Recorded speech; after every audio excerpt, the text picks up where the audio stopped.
presented by Freestyle Libre. Tedy back with us. Orlovsky's on assignment. The Crow is ready to go. So much to get to, so little time. Roll it. We begin with the defending champs, the unbeaten Birds, in a face-off with the Broncos in Philly. We said in the morning, Tedy, it's going to be the game of the day, and it was. Beginning of the second half, Eagles up 10-3. Saquon Barkley, they can't get the running game going, but they can find him out of the backfield. Yeah, I don't know where he was running the football, but in the passing game, Saquon makes a huge difference here. Gets in the end zone for the Eagles. 47 yards. Eagles up 17-3. Ball game, right? They won't blow a 2-touchdown lead in the fourth quarter.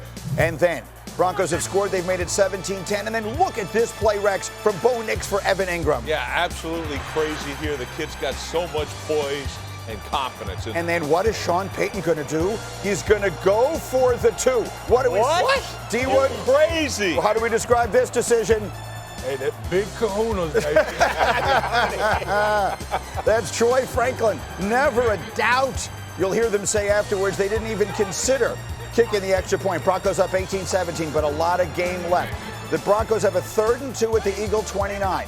Philly is going to make a stop. They're going to get off the field with at worst a field goal and plenty of time. But then, come on. Tedy, that's your favorite player, Zach Vaughn. My favorite linebacker in the league to watch. I mean, Zach Vaughn, forearm to the back of the head. The players down. This is a penalty, folks. Broncos run a bunch more clock. They kick a field goal. They're up 21-17. 9 seconds left. Hurts, Dallas Goedert looking for a flag on the play. Tedy, should there have been PI here? Let him play. Let him play. Yes, you could have called it, but still, it's like the game's on the line here, guys. You got to earn it. One last chance. Jalen Hurts dropping back. He's going to heave it up. We got 2 jumpers in the back of the end zone. D-Wood, look how close they get. Oh, look at that. It's a game of inches, folks. They're fighting each other for the ball. Yeah. You got 2 jumpers. Usually there's one. Rex shallow tip. They both want that. In front. They both want that, huh? Devontae Smith both there. In the end, it falls harmlessly away. And the Eagles fall from the ranks of the unbeaten in a crazy Denver win that could be the beginning of something special for Bo Nix and company. The trend continued for the Eagles yesterday. They have been outgained in every game they've played this season. They're just the 2nd reigning Super Bowl champs to be outgained in their first 5 games to start a season. The previous was the 87 Giants, who finished 6-9. Here are the Eagles receivers and their quarterback on the performance yesterday. Shot ourselves in the foot a lot. Left a couple plays out there we wasn't on the same page, but I mean, ultimately, we got to get on the same page.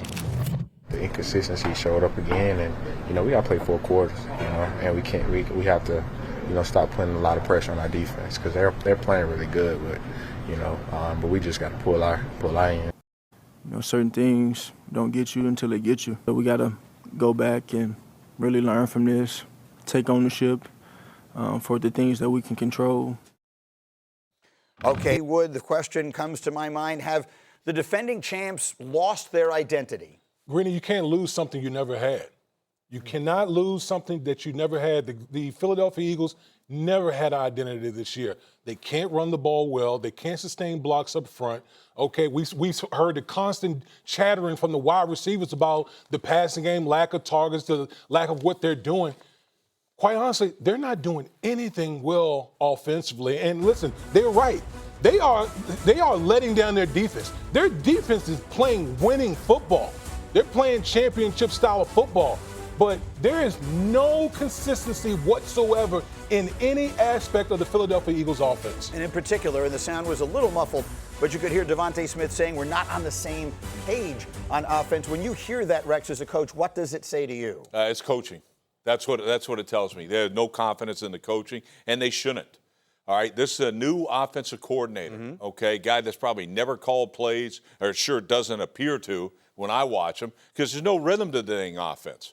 All right, here's the thing that drives you crazy. This team did have an identity last year, and you know when it took over?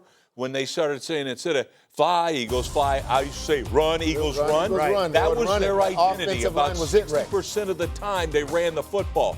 How about this in the second half?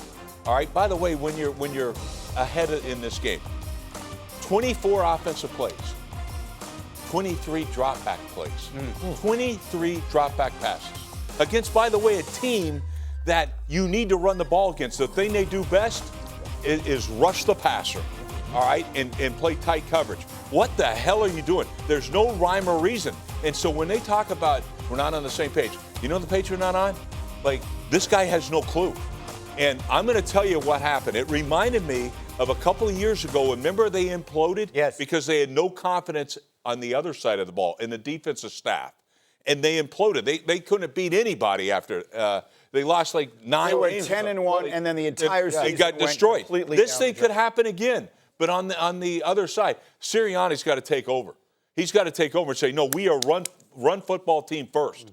And our passing game is good once we establish the run. But right now, they stand for nothing. It's almost like the guy's reading, AJ, Brown is upset. Smith is upset. I'm going to get them the ball. We're going to throw every snap. Hell with that. They're going to run your butt out of town. Saquon ran it for like one time in the second half, I think it was. Saquon is the engine for the team, the running game. But what's been covering all of this up is they've still been winning games in dramatic fashion. Right. Block kicks, a defensive play. Yeah, but that's not sustainable, Tedy. It's not, and it showed because they almost had that same formula going, but I just think the huge play was the Zach Bond penalty. Yeah. When the penalty comes, and this is a third down here, people, you're stopped, forcing them to a field goal attempt. You'll get the ball back. I mean, you have a timeout, and then this flag right here. These are the mistakes they didn't make in crunch time. They've been winning in the fourth quarter. So what this did was this.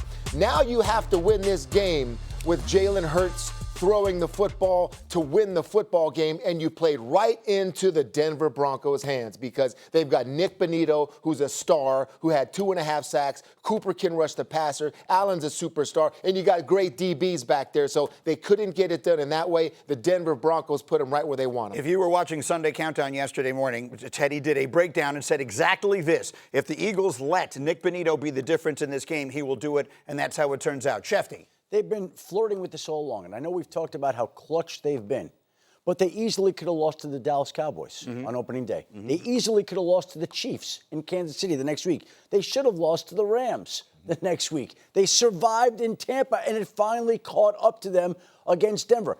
And let me say this. I used to cover that Broncos team for 16 years. I've seen the Broncos in this spot. There have been, over time, 113 games in which the Broncos have been down on the road by 14 or more points. Look at their record in that spot. 1-1-12. The win came yesterday. They don't win in that spot. That was entering yesterday. This is the second time it's happened. Against the world champions in their house, and it took a coach with guts. Hey, you know what? I mean, it did. I mean, absolutely did. But how does the clock run? Does the clock run like when you run the football and stay in bounds? Well, it does run. Right. Oh, okay. So if you have a 14-point lead in the fourth quarter, you're running the football. I mean, isn't that how you do close games out? I don't understand, but this dude right here's got no clue. The Eagles had 11 rushes all game long. Let me put that up, Cindy. Put up 822. Let's just make everyone underline this number if you haven't seen it. The Eagles had 11 rushes and 44 pass plays in this game. There were 11 rushing attempts, their fewest in a game since 2009. Their 45 rushing yards, their fewest in a game since 2018. This is not the formula. It is not their identity. So to D. Wood's point, they have lost their identity if they indeed at any point in this season ever had one. Let me just take the third down. I mean, they were 2 for 11 on third down, and they were mostly third and medium and to third and long. So what play does that eliminate? It eliminates the most successful play in the NFL, the tush push.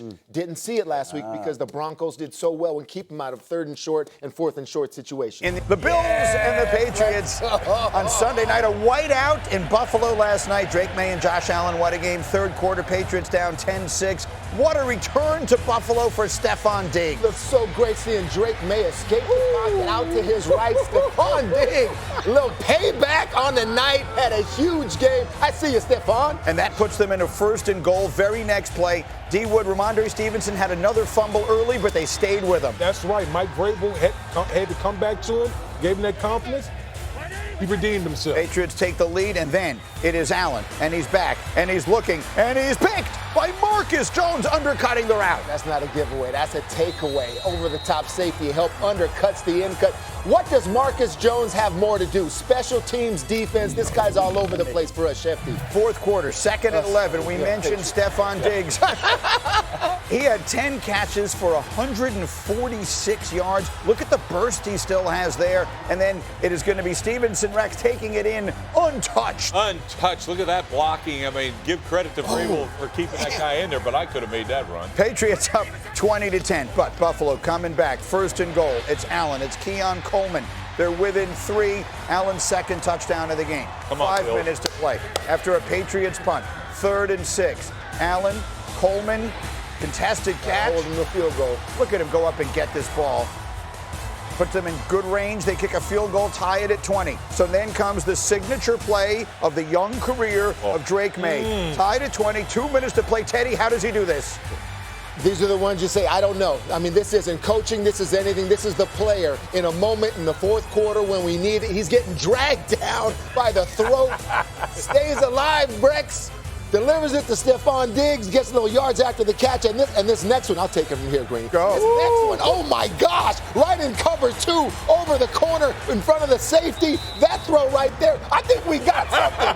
I think we got something going right here. Are you excited, Bruce? And then my kicker, rookie kicker, go ahead, put it through. 52 yards for the win. The Patriots knock off the Bills on the road. A statement win for Drake Maye and Mike Vrabel and Tedy Bruschi and the entire Patriot Nation. The Bills were 4-0. They had won or tied the turnover battle in 26 straight games. This is the difference last night. The Patriots put an end to that, snapping the streak, forcing 3 turnovers. And afterwards, Josh Allen, not happy.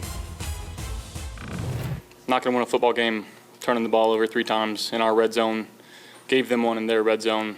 That's just bad football, and we just did not play good tonight.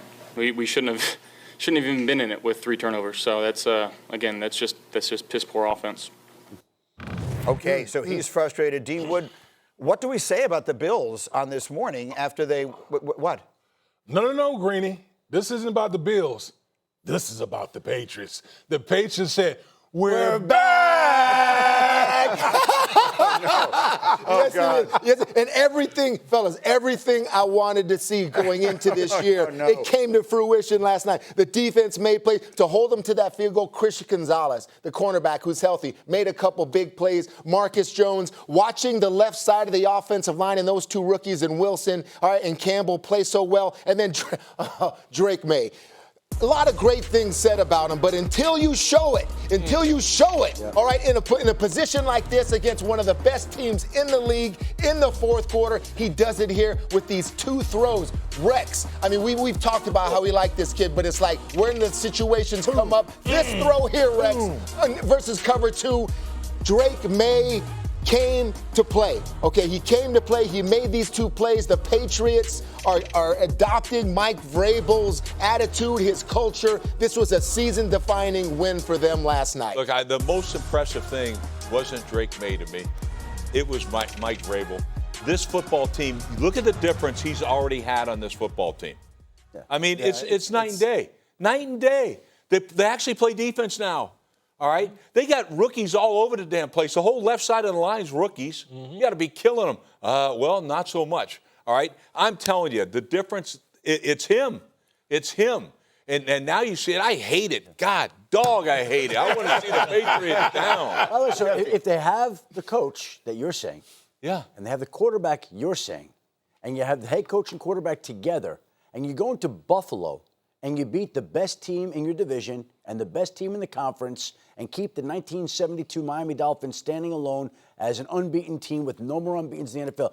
You make an announcement that you are there to make a playoff run, to challenge the Buffalo Bills, not just now, but this season and for seasons to come. That's what last night was. The Patriots, I don't know if they're fully back, but they're going to be competitive and they're going to be a team to be reckoned with. Yeah, and here's the thing. We know this is a rebuilding year for the Patriots, without question. But this is what it looks like. That doesn't mean you can't win now. And so many of these teams, well, we're rebuilding. The hell, rebuilding You got to start getting some wins, and that's what this guy. He's so impressive to me. Take a bow, Real Tim coach. Hasselbeck, by the way. Our colleague Tim Hasselbeck, during the build-up to that draft, when there were a lot of people saying what proved to have been ridiculous things about Drake Maye, Tim Hasselbeck stood on the table and said, no, this kid is going to be great, and so far he looks 100% right. Very quickly, Rex, for the Bills, bad game or bad sign? Oh, absolutely bad game. Not a bad sign. Bad game right here. Three turnovers. You're right, Josh Allen. You're not going to win games that way, but that it's uncharacteristic of how they play. So just a bad game. And I think what the Bills now know, it's just not going to be easy like it's been in the past in terms of winning the East. I think that's what, Schefter, you're talking about, what the Patriots did. It's always been the Bills. It's not anymore. The Patriots will be competitive for this division.